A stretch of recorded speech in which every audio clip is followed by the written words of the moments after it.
KJ, KJ, we are recording this section of the video for One Nation Tribal Alliance on YouTube and to the group. And as soon as we get done, I will go ahead and introduce you, Julius.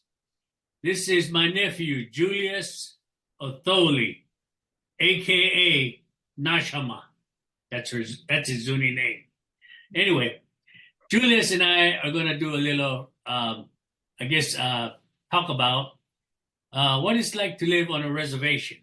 I know, like I keep telling y'all, that I'm a nomadic Indian. I've been on the reservation, off the reservation, on, back and forth. But Julius has been born and raised on a reservation. So, welcome, Julius. Welcome, welcome. thank you. Okay, so, I guess what I want the people to realize is that, we had a cold snap in the central part of the United States, which Arkansas was part of it. And a lot of people, I've been watching the news, are not, I guess, fully prepared on how to, handle this weather, because this is the first time in a while we've had a weather like this, because even our driveway right now is still, got snow and ice on it. And we had to get out one day and we took a risk, and it was pretty bad. I mean, it wasn't that bad, but it was still snow packed and ice to where we got out of it. But coming back in was not a problem. Also, we have an all-wheel drive vehicle. But just on a daily routine, Julius, give us a rundown of what you do on a daily. Well, for me, being a single parent, I got Maddie, so we usually up at 5:30 in the morning for her to catch the bus at 6:20. So, even though the reservation's small, we have to wake up extra early for Maddie just to catch the bus. So once she goes off to school, I usually start working on any of the orders that I have, belts or my sewing or, cleaning house. And then also main thing right now is chopping wood. We have to go get wood, out in the forest. We have chainsaws and all that. So usually we start stocking that up, throughout the year. And like you said, last couple of years has been pretty warm, but this year has been very cold. So right now we've probably depleted almost half of our wood. And biggest thing is, we don't have a lot of wood on the reservation right now. The tribe is actually trucking in some wood from, I believe it's Arizona. They got I guess there was a huge grant from one of the federal grant or something where they got so many millions of dollars, and they have to clear so much forest area. So what they're doing is cutting all those logs and sending them out to the reservations out here. We have a lot of land here, but because everybody has wood stoves, that's one of the natural resources here that we're extinguishing on the reservation. So, but like I said, chop wood, stack it up, make sure everything's ready. And then also cooking, making sure that you got food. And right now, for me, I'm trying to become more self-sustaining. So I have some plants that I'm growing throughout the year. I got a little winter garden that I have. You got bok choy, snow peas, some lettuce, celery, carrots. So that's what I'm doing this year, just to kind of make ends meet as well. Okay. And then Let's step back and tell them, where is Zuni located? Zuni is located in the northwestern part of New Mexico. About 45 minutes south of Gallup and about 3 hours west of Albuquerque. We're about 15 minutes or about 15 miles or less to the Arizona border. But our reservation also goes into Arizona. So pretty big land base. Yeah, yeah, yeah. I guess one of the things that you know, being in Zuni, I guess wood is a main heating source, right? And that's your only heating source you got. Wood, and then Navajo Nation, I believe they have a coal mine or two. So we usually get coal from there. People go up there, load it up, and then they bring it back to the reservation, and then they sell them by the bag. So you get about I don't know, like a flour sack full, the bluebird flour sack. Yeah. It's about $15 to $20.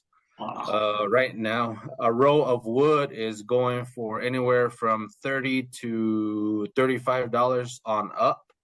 And when I say a row of wood, it's equivalent to a truck bed, and then just one row from the bottom of the bed to the top. And that's either pine or cedar or mixed. So, but yeah, that's the main heating source. A lot of houses here. The Zuni tribe has the housing authority, which builds houses.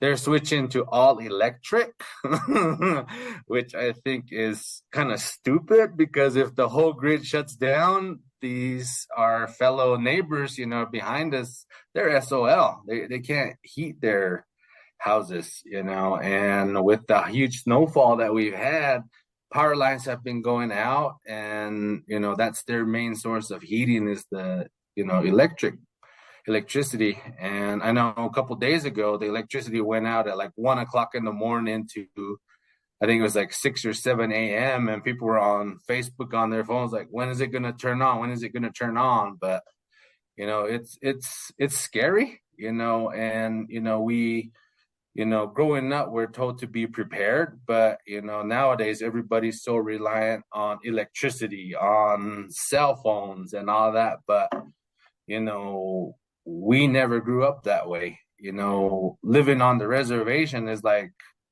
going back, stepping back in time, but now, this is what's kind of destroying a lot of the things that we have. Instead of kids going out to go chop wood and, go hauling wood, they'd rather play games, be on TV, Netflix, and cell phones. But people are saying, what if the grid shuts down? What if this happens? What if that happens? And, what do you say? How do we say Asham again now? We're predicting this, we're predicting that. But, grandma and grandpa, these were their words that, when the first words came out, Chimikanako, Benna, all this stuff, doomsday prophecies, whatever, it's happening now, and it's scary. And, like here, how are we going to survive if we don't have wood? And you try to go out to go get wood, but, everybody's gone out before. So we got green trees, and now people are cutting those and selling them. And it's destroying something that's alive, and we're using all our resources out here. And we're struggling. Everybody's struggling. And we're not getting a lot of food in. We have 2 grocery stores here, but we have Halona Marketplace, a major market, but when the snowstorms come in, food doesn't come in and shelves are empty. One example that I really see here is, like the 5-pound bags of pinto beans at Walmart. They're about $5-6, those big bags of pinto beans. And that's just 45 minutes from here. Here on the reservation, the same 5-pound bag of sure fine pinto beans is $47. It's almost 1,000% markup, and there's nobody here really controlling those prices. We have a non-Indian who's here, kind of like a squatter, I guess you could say, who set up shop and really giving it to us. I hate to say it. And you know, like grandpa always said, you know, he said, you know, go ahead and have sheep, have, you know, grow food, do this so you can be self-sufficient. But we don't do that anymore. So let's not, man, it's, you know, everything that we get is store bought, you know, from the hominy and now, you know, sheep. Just like today, we had to butcher a sheep for a funeral.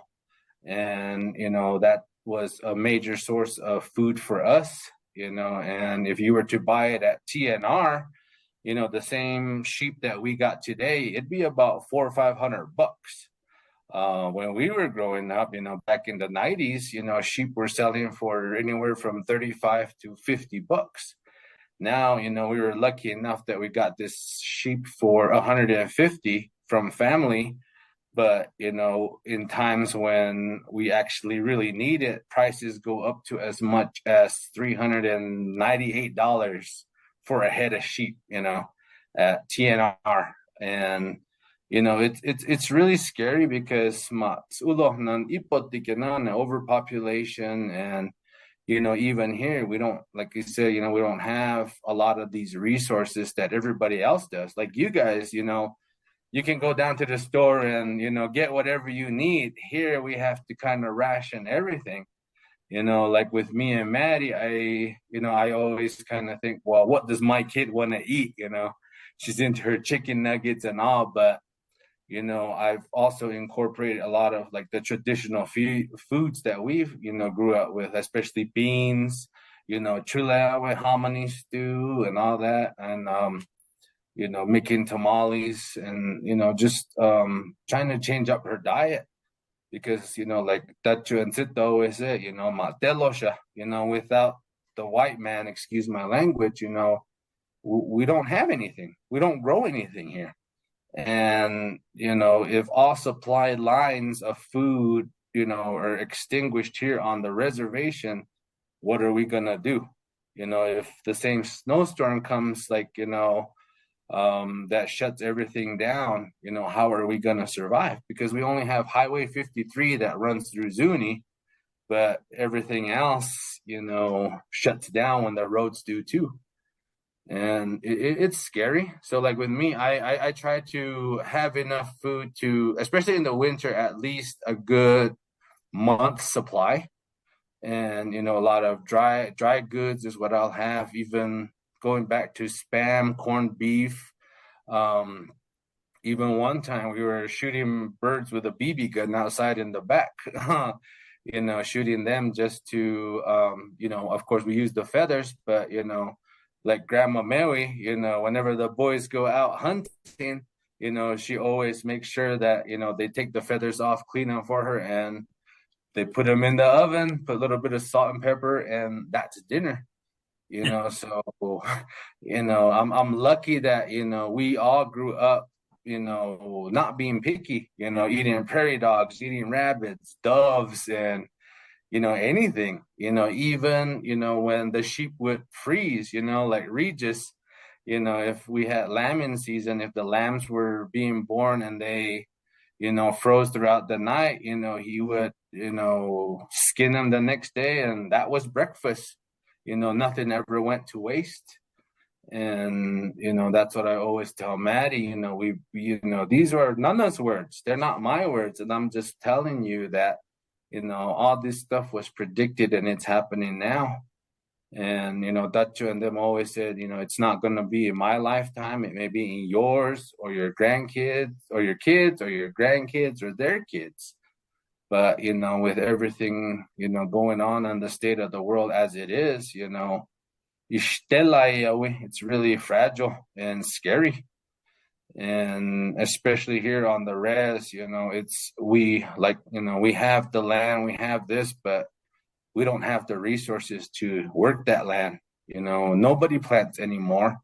People, you know, that do have farms, you know, these guys are 50, 60, 70 years old, and not a lot of the young generations do that anymore. And, you know, you know, some of us are trying to revitalize that back on the reservation. But of course, you know, we don't have the money. We don't have the resources. We don't, and then right now, we haven't had a lot of water either because of the drought. But, with this snowstorm that came, that was a big surprise. We had, about 14 inches of snow. And then a couple of days later, and a couple more inches. So almost 18 to 19 inches. And it's still out here and it's cold. And the biggest thing is, how are the elders, the wood, and then, with that, supply and demand, we don't have the wood, and some guys are going out even early in the morning when it's still frozen just to get some wood to bring back to their families and even to sell. And even at the wood yard, the wood that's being brought in is, as soon as it comes in, it's gone.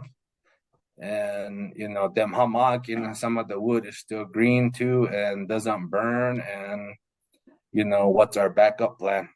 What do we do if, like, let's say there's supposed to be another storm coming in tonight, tomorrow. And if you look at the weather, there's a couple more storms coming in. So what if this hits us? What do we do?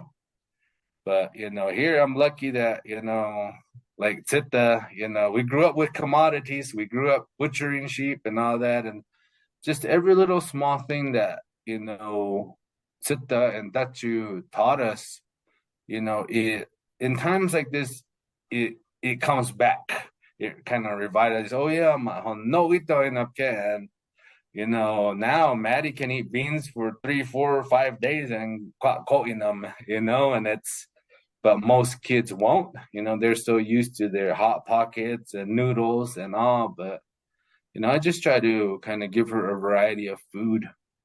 But it's it is scary, and going forward, I don't know what's going to happen.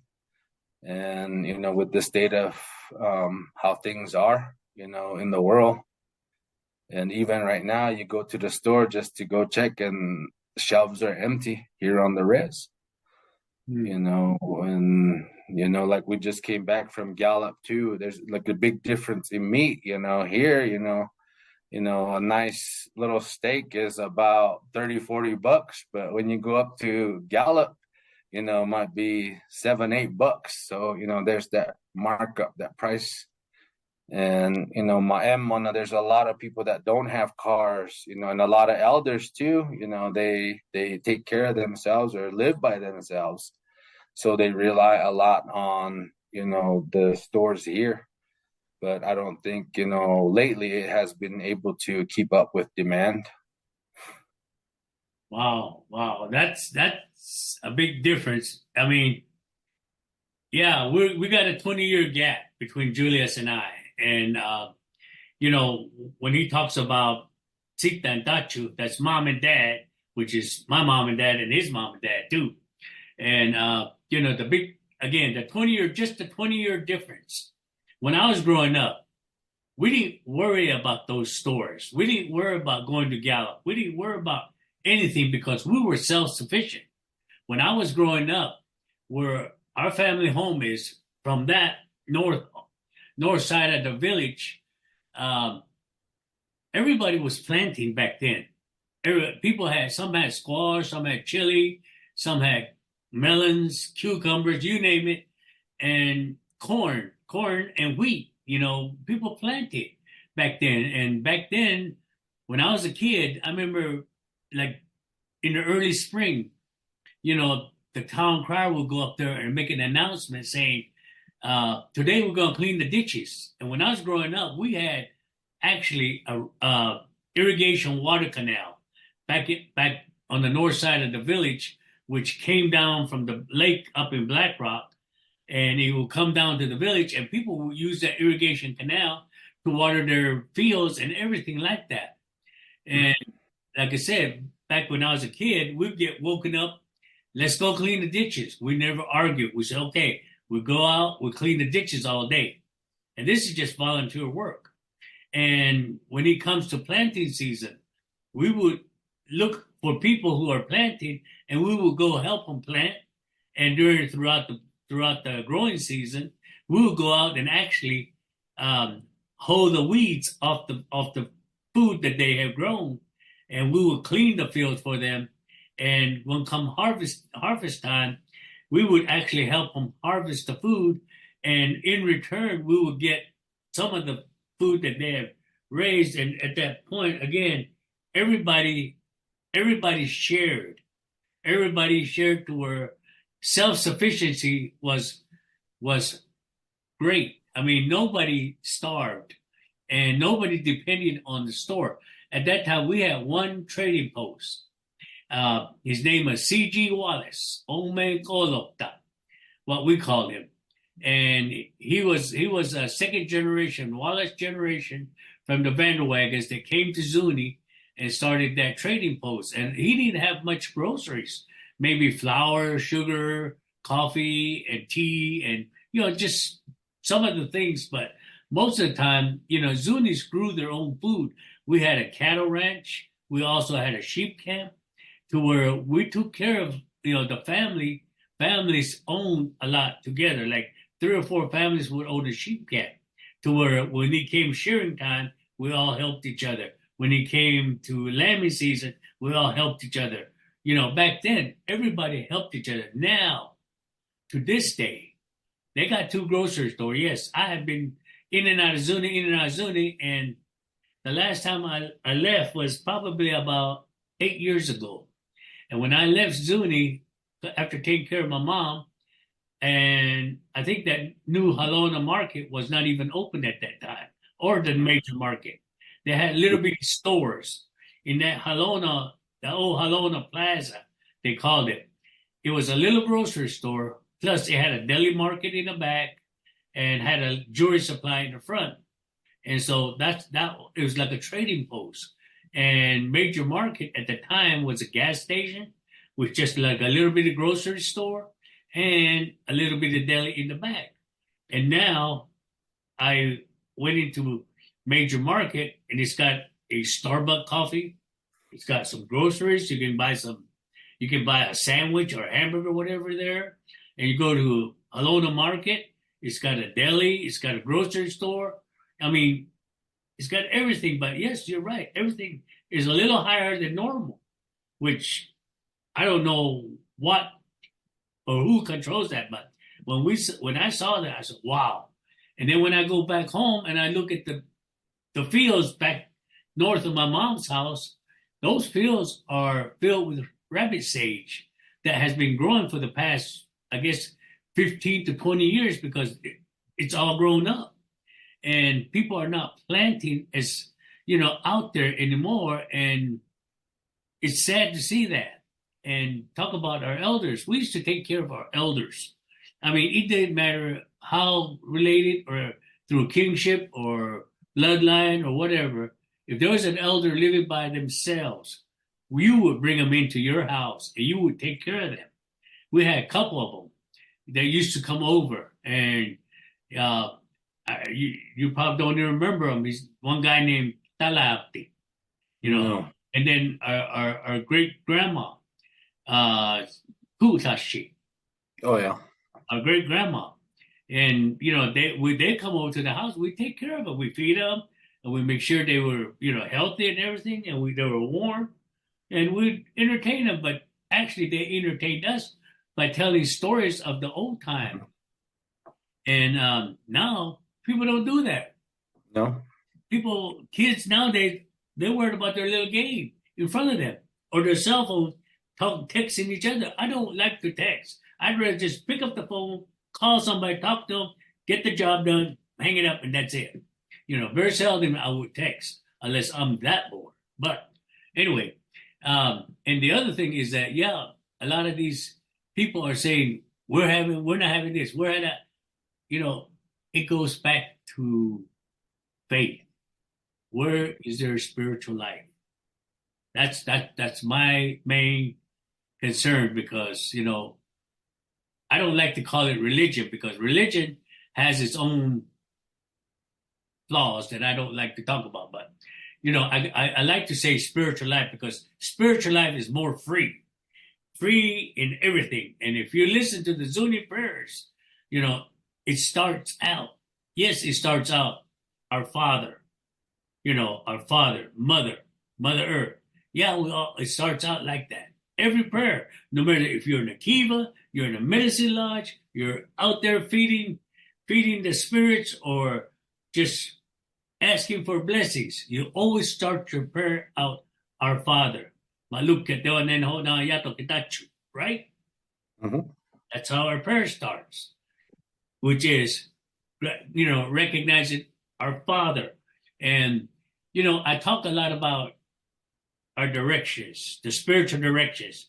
There are 7 directions, north, east, south, west, up and down. And the 7th one is you. Why I say that? Why are you the 7th direction? Because, I I read a lot. I read a lot. And one of the books that I was reading, it pointed out saying that, if you look up to the Father up in the sky, you might as well worship the birds, because the birds are always up in the sky. If you look down below, you might as well worship the fish, because they're down below. The Father, the Creator, is everywhere. Up, down, north, east, south, west, even you. Because you are an image. And see, these things are not taught to this day. And the late Clifford Mahudi was trying to bring this message out, saying we need to teach our younger generation our spiritual life. He never said religion. He said our spiritual life. And he went as far as up beyond, because, I learned a lot when I was growing up, because back then, again, when we had our 10-day fast, we went in our kiva and we stayed there. We did not say, oh, I got a job. I got to go to work at 8 o'clock, so I'm going to leave here at 7 and go home, take a shower, and be at work by 8 o'clock, and I'll be back after 5 o'clock. We didn't say that. We didn't say that. We stayed in our kiva. We didn't say, if you try to leave, they said, where are you going? The elders would say, where are you going? You got things to do. You turn around and say, things to do like what? I mean, we're not going to burn the guest house, the kiva with the guest house. We're not going to burn all their wood. So get you a team. Go out there and haul some wood for them, because we're not going to burn their wood. So we would all go out there and haul wood. And then when we get back, they say, chop it and stack it. Don't just bring in logs. Chop it and stack it like it's ready to burn. I don't care if you overstock them. That's good, because what we don't use, they'll use. But for the whole time we're in the kiva, yeah, that fireplace is going 24/7. Because that's the only heating source we have. And so that doesn't very seldom happen. As soon as when they have a 10-day fast, come, like I said, 8 o'clock, most of it's gone. I would say about 70% of the people that's supposed to be in the kiva are already gone. Just that little handful that's there. And when we're there, we were taught songs, and they explained us what the songs meant. They did not just say, oh, this is the way it goes, da, da, da, da, da, and that's it. No, this verse is talking about this. This verse is talking about what it's trying to tell you. All these things that needs to be taught again. And a lot of people I talk to nowadays, they say, well, we're losing our ways. And I said, we're losing our religion. I said, it's not a religion you're losing. It's not religion you're losing. It's your spiritual ways that you are losing, because you are not doing it spiritually. And having a spiritual life is totally different. In Hope is Third Handshaking, one of the things that they were talking about was, the secret handshake. The secret handshake. Zuni has one, but I don't see him practicing it. When you grab your hand, what's the first thing you see? You give him the breath of life, right? Mm-hmm. And the other guy say the same thing. That's the handshake. You grab the handshake, and whoever you're shaking your hands will say the same thing to you. And you take in the breath of life from them. That's the handshake that Zunis do, not bump or telapa. No. you know, and the language, you know, terminology, you know, have changed. You know, they Mhm. say telapa, where you when you leave the house, you don't say telapa, which is see you later. You don't say that. You say, depending on what time of the day. If it's still kind of like before noon or whatever, you know, you say, sonaone to yatong kok si sunna kenaktu. Or if it's at nighttime, sonaone to teshin kok shaawan te watu. Or if you're coming in the morning, it's ko donawan te watu. Noontime, ko don lage di kenawe. Evening, ko don sunna kenaktu. You know, we have our ways of greeting when we do that, but nobody, hardly, I would say about 20% of the people still do that. I don't know if I'm giving too big of a number or what, but you know, you know, you say that, you know, Mhm. and Rufus say that. So, you know, there's still some people that will say that. And even our clan brothers, Holmes, you know, they all say that, you know, but people don't I you go think to regular place, they don't say that. I think it's out of respect because that's how we grew up. You know, like one of the things that I have a really hard time with is people's names. You know, because growing up, everybody was Tachu, everybody was Tsita. Usi Tom Tachu, Usi Tom Tsita, Usi Kakia, Usi Nana, Usi Wowo, Usi Kuku. It was that. We never said, oh, that's Greg, or that's Jimmy, or that's, Clorinda, that's Tilu, and it was always out of respect. And like now, I have a really hard time, especially in the Kivas, because I know them as Papa, Sue, Kaka, Tachu, and then even, like the medicine, Tsita, Kawu. And when it comes to their English names, I'm like, what was her name, and when I'm trying to talk to somebody like, oh, Kawu, Michelle, so what was her last name, and it was just out of respect. I mean, even to this day, even as a teacher, when I was teaching middle school, I would always say home chawe, my kids, this is what, I'm trying to teach you. And it's really hard for me to know people's names because that's how we grew up. And like you were saying, to yaniki, when you go over to someone's house, we were always told that, you're never alone. When, like you were saying,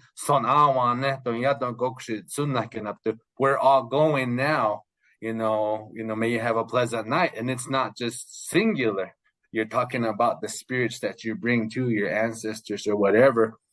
And, we never knew, or most people when we were growing up took part in, cultural activities, and or they were, maybe in a medicine group or something. So you always, respected their homes, and the doors were never locked. Yeah. You just walk right in, nobody ever knocked on the door.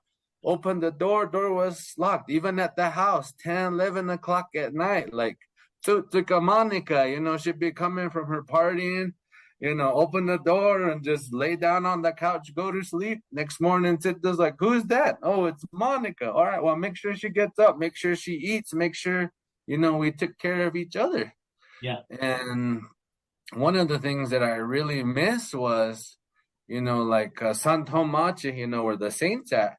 Yeah. That's where Dachu would go for his medicine group and make his prayer sticks and all. And we'd go like every month, he'd go there. Like you were saying, they go into his retreat. He'd spend the night there and never would leave, and it was old school like that, grandma Annie and them, when you go there, they had a wood stove.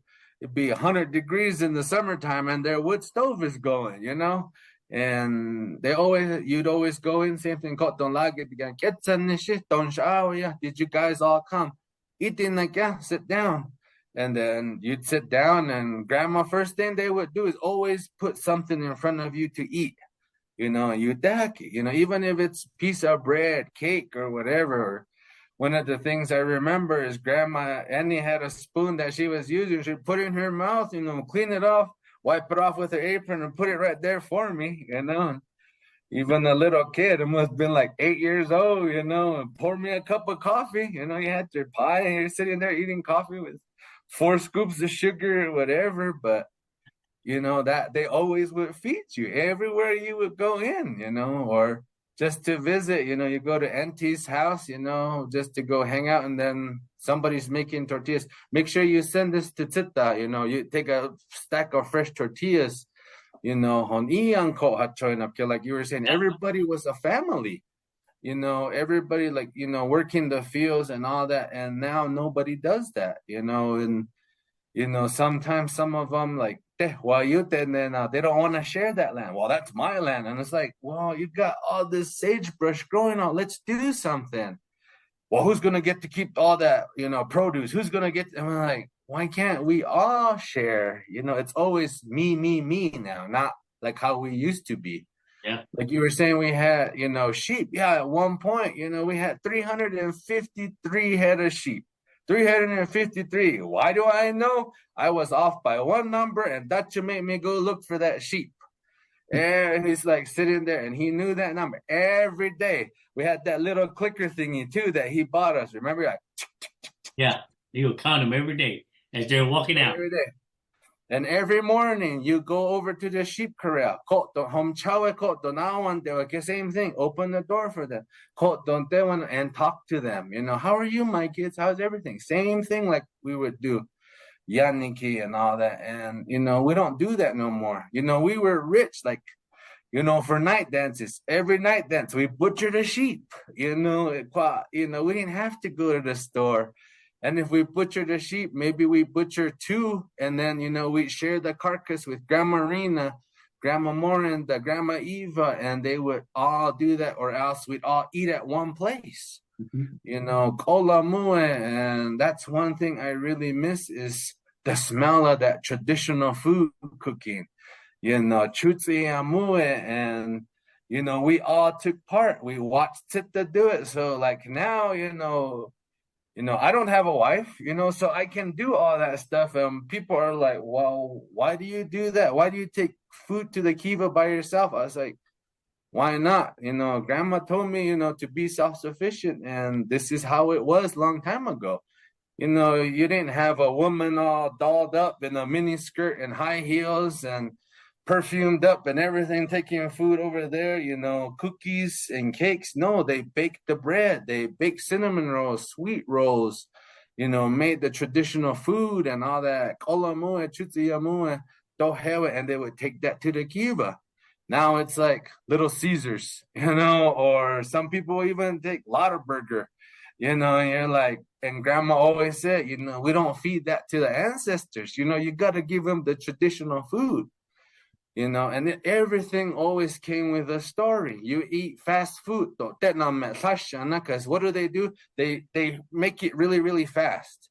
We were always told, when we're doing something, you're breathing on it. Like you said, when we exchange breath, we don't know what kind of people we are, like we're in medicine, we're in, the Kachina Society, we're in this, we're in that. And you pray every day for even your enemies. You pray for everybody in this whole world, regardless of who it is. And, you see somebody and you say, now when you do that to these younger generations, they're looking at you like, what are you doing? And it's like, come on, this is stuff that we practice still.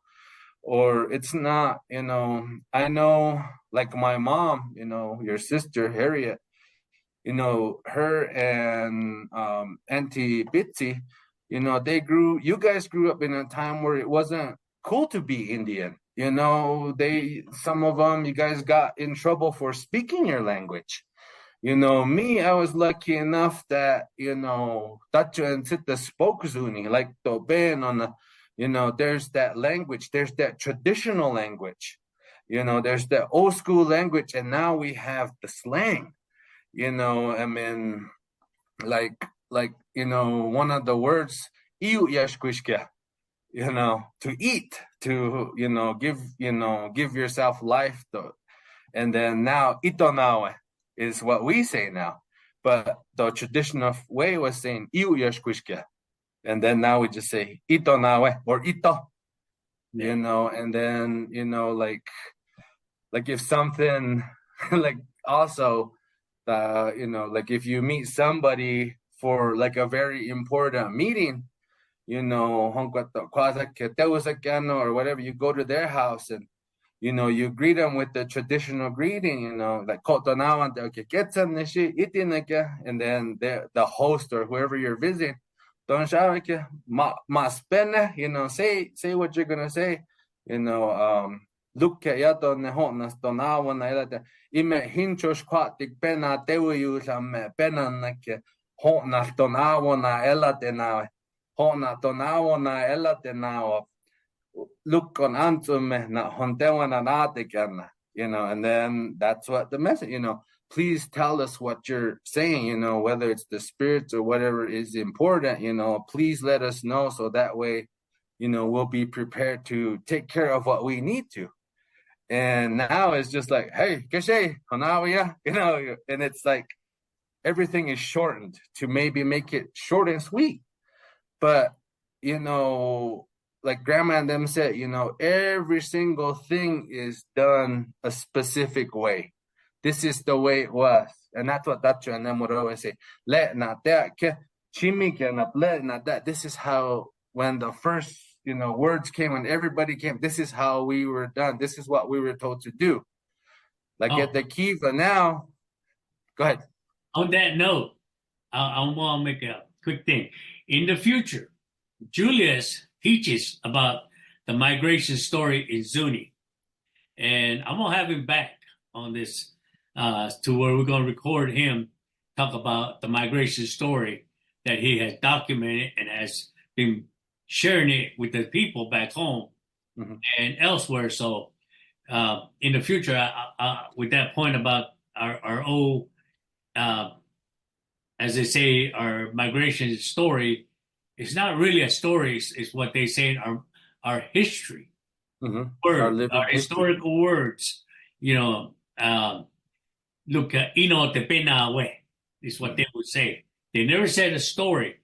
Ino te penawe means these are the words of the ancient that was passed down to us. And it's never a story because whether it those in fictional characters or not, people, I guess, or things used to be at that way at one point. Because, you know, even talks about, you know, the animals, the birds, our clanship, how we became a clan, how we became a kingship, how the first marriage happened, and why, and all this. So anyway, I just want, again, I just want to say that in the future, I want to bring Julius back. It's going to be probably about a 4 or 5 part series that he would talk about because it's a long story, and we can only do storytelling during the winter months. I think all native storytellings are done during the winter months because, as they say, the snakes are hibernating. So I'm sorry. Go ahead.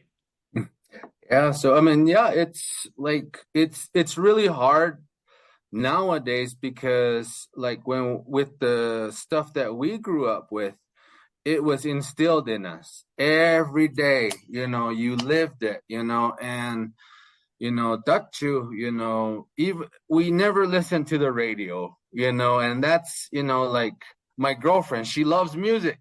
You know, she's always sending me music, this and that. And I'm like, I never heard that before. And she kind of laughs at me. But it's like, you know, I never listened to the radio growing up because as soon as we got in the truck, Dachu would talk about something, you know, talk about, oh, well, this is what happened. And I would never question, and you never questioned it. You never, well, why are you telling me? Why this? Why that? And it was always out of respect. And should you yawn? Should you nod off or do something? And he would stop. And then he wouldn't tell you again. And they'd be like, oh, I'm sorry. Can you tell me? He's like, no, you don't want to learn, so I'm not going to teach you. So you had to learn how to be attentive, you know, and then as you start growing up, you start putting those pieces, puzzle pieces together, you know, this is how this happened, you know, this is why we do this. This is why we do that, you know, and you're like, okay, and you never questioned it.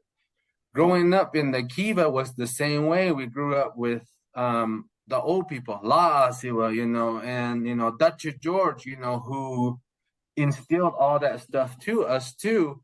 So knowing all the things that I know now, growing up in the Kiva, I go back to my Kiva and sometimes I'll be like, hey, that's not how we do it, or even other Kivas. That's close. Let's not that, man. They're like, well, this is how we do it now. And I'm like, since when, I said, Grandpa and them always said, this is how we do it because this and this and that. And they're like, oh, well, that was the old way. And I was like, well, excuse my language, but who the F gave you that, authority to change this protocol, when we've been doing this for thousands and thousands of years. And, like you were saying, there's so much that has changed. Even this, the cell phone. People are sitting there when they're supposed to be praying and whatnot. And who are you talking to? Are you talking to your wife or what? This is more important than what this is. And like Grandpa and them always said, whatever you do, if you're doing just this one in the Kiva, they're just going to bless you with that. Maybe, become proficient in, technology or what. But when it comes down to our spiritual ways and all that, this is what's killing it. People would like, before the dancers come out, everybody's over there. Okay, they're about to come out. It's 2:00, or they go by a time. Back then it was like, okay, well, this ceremony, if it happens at sunrise, it happens at sunrise. If it happens at noon, it happens at noon. And everything was always slow, but now it's always fast, fast, fast. And maybe that's why we're growing older quicker. Like, and that's what Nana and them would always say too, when we grow stuff, we pray for that and, tell them to go slow. Like also one of the things that we don't have anymore is the sun watcher. We don't have that no more. Every morning he will go out to watch the sunrise and then tell the town crier when it's time to plant, when it's time to do this. They will watch the stars. Yeah, they will watch the stars, One of the things that I remember was, whenever there's prayer meetings, one of the guys, the leader would always go outside. I was like, what the heck is he doing? Is he going out to pee or going out to smoke? He'd go outside, come back in, me, not yet. Me. I was like, what is it, And then he'd go, okay, masmela, be quiet, yeah. You go out and then you're like, usually, you'd be like, oh, whatever that is, whatever the constellation. Okay, well, it's time for us to go ahead and start now. And you're like, dude, it's 1:00 in the morning. It's like, this is the time where we're supposed to do it. So 1, 2, 3 o'clock in the morning, you go home, be up before sunrise again every single day. And one thing I always remember that you was get up, it's noon. And you're like, look at, and if the sun's just barely coming up, it's like, how the hell are they saying it's noon? You're gonna sleep your life away. Setna, let's go, And like you said, they take you out to the field and you'd be out there hoeing, you'd be out there doing all that, and you didn't complain. Everybody was out there. Yeah. Everybody did that. It was community work, and we don't. And we don't have that unity anymore. It's all, everybody's all kind of fending for themselves. And I think, the biggest thing is jobs and money. And, we don't have that here on the reservation too. Most people work in Gallup, Albuquerque, elsewhere, and so, shopping mart, like Walmart, Safeway and all that becomes convenient to where it's easier to get your produce and stuff rather than grow it, and like Kivas too, there's some of us that are trying to revitalize that, but we don't have the land, we don't have the resources to do so. And Mateni, and, like we were saying, at one point we had 353 head of sheep and we were all out there. Lambing season, when it was wool sheep shearing season, and when we had to wash them, every day, even after school, we go out there. That was our livelihood. And, Dacho always said, you don't have to worry about ever going hungry? You know, I was like, how's that? I was like, and he go, you're hungry? You get to butcher a sheep. You have meat. You got your corn that you're growing that, you know, you got your pumpkins in storage. We got our beans and stuff. So they always had like a granary or some place where they put like, you know, their dry goods, winter melons and whatever. I mean, they knew how to dehydrate a lot of things and they were prepared, you know, like drying pumpkins, even watermelon rinds. I know we'd eat the sweet watermelon rinds and that should be taken off the outside of the watermelon rinds and then they would dry them. And I'm like, why would you dry them? And then next thing, you know, they're cutting them up and put corn in there and meat and it's just like squash stew. You know, we never threw anything out, you know. And Tachu's thing was lima beans, and to this day I hate lima beans, but I'll eat it. You know, like you know, whatever was put in front of you, you never said no. You would, you know, give thanks. And because like, you know, when Tachu and them were growing up, they grew up in hard times through the Great Depression. You know, they didn't have a lot of the things that they had, and they built, you know, their sheep, you know, sheep herds, their cattle and all that they planted, and they all helped each other out, you know, throughout the community. And like you were saying, Quaton store, Silamek, you didn't rely on Halona. Now that's all that we do, you know. And you know, one of the things that I want to do, and like you and I've been talking, is try to bring those fields back. You know, we need the resources, we need the money, you know, tractors, cars, and whatnot. You know, maybe get some grants or something to start doing something like this. Because, like I said, if all supply lines to the village are cut, what are we gonna do? Yeah. You know, we don't have all that things. And, you know, going forward, we have all our traditional dances. We have this, you know, it's that night dance season now for us. And, you know, people are struggling to get sheep, you know, and feed their own families. And, you know, because sheep is expensive, not a lot of people eat that anymore, you know, and they're just more into, you know, ground beef, which is cheaper, whatever's cheaper, you know, or like some people now, you know, they don't even, you know, cook for, you know, these special days. It's like, oh, we'll just get halona chicken. And now that's their traditional food is halona chicken, you know, and it's not healthy, but, you know, it's a fast and easy way to, you know, get everybody fed. And, you know, it is hard, you know, but, you know, we're trying to do what we can, you know, doing these revitalization efforts and whatnot. We're also looking at trying to get some buffalo, see if we can get some buffalo here. I mean, we have plenty of cows, but, you know, now, you know, everybody's saying, you know, you eat red meat, you know, this is, you know, and it's going to give you cardiovascular disease, this and that. But, you know, we have buffalo, you know, so let's try and get some of that. It's a little bit leaner. And, you know, if we can utilize all this land that we have here and try to feed the community as a whole, you know, let's do it.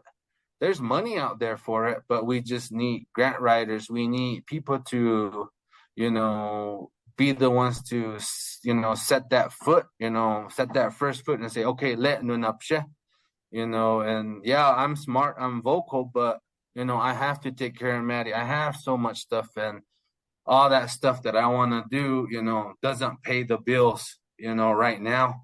But, you know, it's pretty much we're in survival mode all the time, you know. Here, like for me, you were asking me, you know, what do I do? It just depends, you know, maybe doing, you know, my sash belts, you know, moccasins, paintings, jewelry, or even food sales, you know, get some food sales. Like one of my things that I do is carne adobada nachos. And then Maddie has one, she calls it the crazy nachos. It's, you know, tortilla chips, beans, red chili pork, lettuce, tomatoes, onions, and then she throws hot Cheetos on top, a little bit of lime and sour cream, you know, and people buy that, you know. And another thing is not a lot of people know how to cook. And Tachi was saying, you know, growing up, you know, he taught us how to cook. The Yannick, what they do, you know, the Oyawana that doesn't know how to cook. And that's been true. A lot of girls do not know how to cook. But luckily, we were taught to be self-sufficient, and we were told that we didn't need a woman to do what we need to do. The otsinita makuna, yeah, do both male and female work to, to survive. Like me, I make pottery too. I can go outside and I can bake bread. I can do the same stuff that women do cooking wise. And I'm very grateful for Tsitta and them for that. And now I get to teach my daughter. And she calls me, like, every time I say something, it's like, oh, History Channel. I'm like, hey, you're going to need to know this stuff because, these are Nana's words. These are Wowo's words. And these were very important that they told us these things in order for us to survive. And like you said, we're losing so much. There's been so many deaths lately, due to COVID and, health issues. And in and a lot of the, religious stuff that we used to do to, how should I say it, not appease the gods, but our ancestors to try and help out with that. We don't do that anymore, that protection. And a lot of people here, they don't respect a lot of our ways. And it sucks. And, we're losing so much. One of the things that, I just wanted to point out to these people out there is that, it's even harder. No matter where you're at, whether you're in the city, whether you're out in the country, or whether you're out on a reservation, we all have different challenges. And, just listen to you about the challenges that you have right now was totally different than the challenges that we had out, going to school. I mean, going when I was raised up, of course we did a lot of work. And, I let y'all know that, there was a big gap. It wasn't really a generational gap. It was because of, people just stopped planting. And why, I don't know yet. And they're pointing all kinds of fingers to all different things. But the bottom line to it is it needs to get back into growing season because that's how self-sufficiency will come and start. Because, I miss a lot of traditional foods because we don't have white corn, pasoli. We don't have blue corn to make ayumue. We don't have, wheat to grind our own wheat to make, hepaloka. These are some of the things that, I was raised with to where we always had these kinds of food everywhere. And you talk about eating all kinds of animals rather than just, what you just killed. But, I taught my kids how to, hunt and how to process the food that they hunt. And there is a proper way of hunting, not just go out there and kill it and take it. No, you got to respect the spirit of it, spirit of everything, and, everything that we were taught when we were growing up, it needs to really be passed down because I've been studying a lot about different prophecies about different native prophecies. And a lot of the prophecies are not talking about the end of the world. They're not talking about how the world is going to split in half. And they're not talking about that. All they're talking about is teaching to survive both physically and spiritually. That's all they want.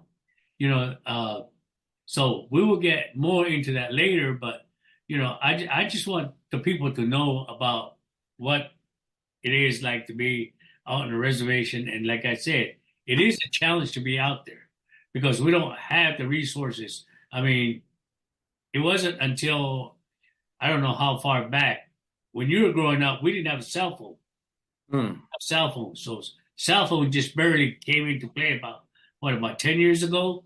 Something like that? I had my first cell phone in 2002, but it was one of those Nokia ones, but I always left it at home. But yeah, I mean, now, with, we get the free res phones here, so everybody has a cell phone now. Yeah, and then we had one cell tower about 5 years ago to where when everybody got on that cell phone tower, there's no signal for you to get on. Mhm. Or on a good snowy day, you don't get no cell phone. Yeah. Or just like our television station, we had a transistor stations out in a mountain, transistor mountain, and windy or snowy days, only we have 3 channels: KOB, Yep. NBC. KOB, and KGGM. That's it. And on windy days and snowy days, we didn't get no TV. Hmm. And so, you know, these are things that I just wanted to make people be aware of. One Nation Tribal Alliance, I'm going to hope to bring some more information like this from all over. Julius is living in Zuni Reservation, where I'm from. And, I just wanted him to start out with that. And just to let y'all know that it is still a struggle, but it shouldn't be. Hmm. And also, again, I'm gonna have him back to talk about the migration story, which is very interesting because you talk about you know all these things that are happening now. Where did he start it from? Our migration story started at Grand Canyon. Well, since that started back then, I've been studying a lot about the Grand Canyon. There's an article on Arizona Republic, 1903, that talks about a uh, explorer named Kincaid. He went into the Grand Canyon and went into one of the caves, and he said in that cave it looked like an Egyptian town, and he brought up some Egyptian relics to prove that that place was an Egyptian town. Now the Zuni migration said we came from the fourth underworld. Hmm. So I don't know if it was stacked up like that or what, but some of the things that I teach about Thoth, people ask me, was Thoth in America? Yeah. The Cahokia Mound has Egyptian relics. One of the emerald tablets was buried or was hidden in a sun temple on the Yucatan Peninsula. So these are things that I wanted everybody to realize and understand that, when you're out there on a reservation, these are things that, we encounter. So, and on the best part of the whole note is like Julius said, when you go visit people, the first thing they're going to try to do is they're going to try to feed you. And when I take people, friends, family, whatever, to Shalako, that's our winter solstice event. I always tell them, when they tell you to eat, I know food is going to be good, but do not stuff yourself because every place Pace yourself. they're going to tell you to eat, eat, eat. And, it's respect when you eat a little food for them. They say, "Oh no, I can't eat. I'm too full." That's disrespectful, and they don't want to hear that. So, but we'll explain more about these in our other future podcasts. So, Yeah, I'm gonna have some more lectures that's coming up that I'll share with you too.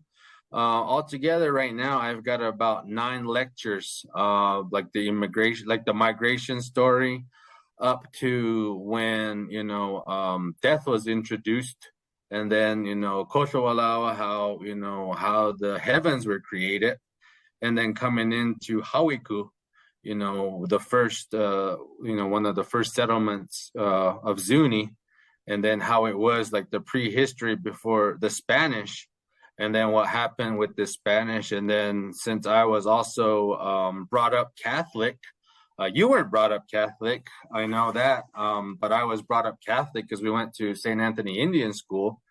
And so, the whole Catholic stuff, like the church at Hawiku, and then even the old mission, I got a lecture on the old mission and what do you call it? Those paintings by Alex Yautua that had the kachinas all on there.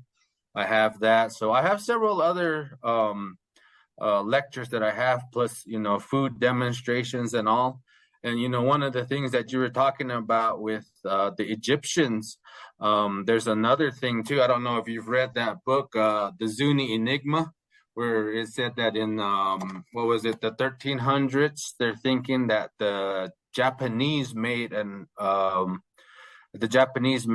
trip here to Hawiku or even the Grand Canyon, because in their ways, I guess, like now, we were looking for the middle place. And I guess in their ways, they were also looking for the middle place. And, they found Chinese or Japanese coins off of California. And then in Hawiku, we had, they found some pottery that had almost the same similarities as Japanese. I think it was like a glaze for pottery. And they're finding a lot of these things out. And, the stories that they're saying is, there's a reason why we're here in the middle place at Zuni, and that there were other cultures around here that were also looking for the same thing. So, what you're saying, it's really amazing, because now we're finding out that, we weren't isolated. We actually had, there's something greater, so, but, like you said, we'll get to all of that here, but, if anyone's interested, I you can share my, contact information. Currently I'm working with Navajo Technical University and Nebraska Indian Community College, and then also my alma mater, Northeastern State University in Oklahoma. So there are several places that we're planning on doing some lectures. So once we get all that stuff established, we'll share that information with you guys as well. So demonstrations, art demonstrations, and all that too. So we'll have to get together and then do something. So. All right, that sounds great. So again, Tribe, thank you for your time. Thank you thank you, everybody. And y'all have a wonderful day. And again, I will always keep you all abreast of what we will be doing in the future. So y'all have a great day, and I will talk to y'all later. Love y'all. All right, love you, Keke. We'll talk to you later.